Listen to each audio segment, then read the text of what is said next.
diplomatique majeur. Pour mieux comprendre les enjeux de cet accord, les conditions de sa mise en œuvre et la vision du gouvernement congolais pour la paix durable, nous recevons Madame Thérèse Kayikwamba-Wagner, ministre d'État et ministre des Affaires étrangères de la République démocratique du Congo.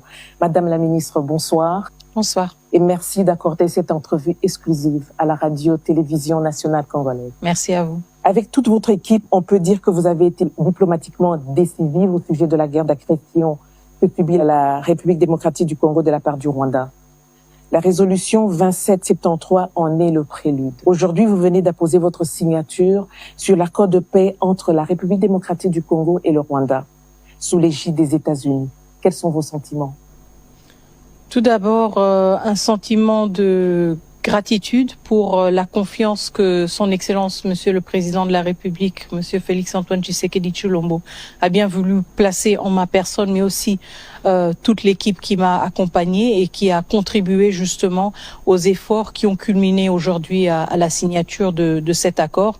Mais en même temps, évidemment, en tant que membre du gouvernement, un sentiment d'une responsabilité profonde, vu la portée historique de cet accord et la responsabilité qui nous incombe à nous en tant que membres du gouvernement, en tant que représentants de la République démocratique du Congo, de nous assurer que cet accord va se traduire en une paix concrète et tangible pour des millions de nos concitoyens à l'est de la République démocratique du Congo. Cet accord devait être entériné ultérieurement par les chefs d'État des pays signataires. On connaît tout le poids que les États-Unis ont mis dans son aboutissement. Avez-vous obtenu de Washington des garanties que cet accord sera exécuté dans son intégralité par toutes les parties? Alors tout d'abord, il faut souligner que l'accord que nous avons signé aujourd'hui est un accord contraignant pour toutes les parties signataires.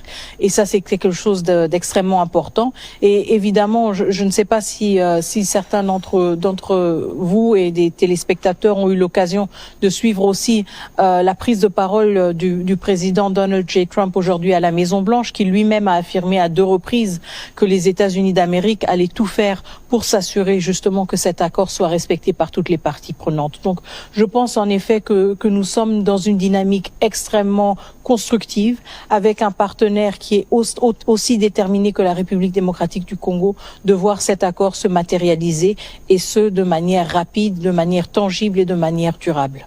Justement, lors de la conférence de presse aujourd'hui au bureau Oval avec le président Trump, j'ai une question sur le désengagement qui a été posée durant cette conférence et c'est par rapport à la position du Rwanda.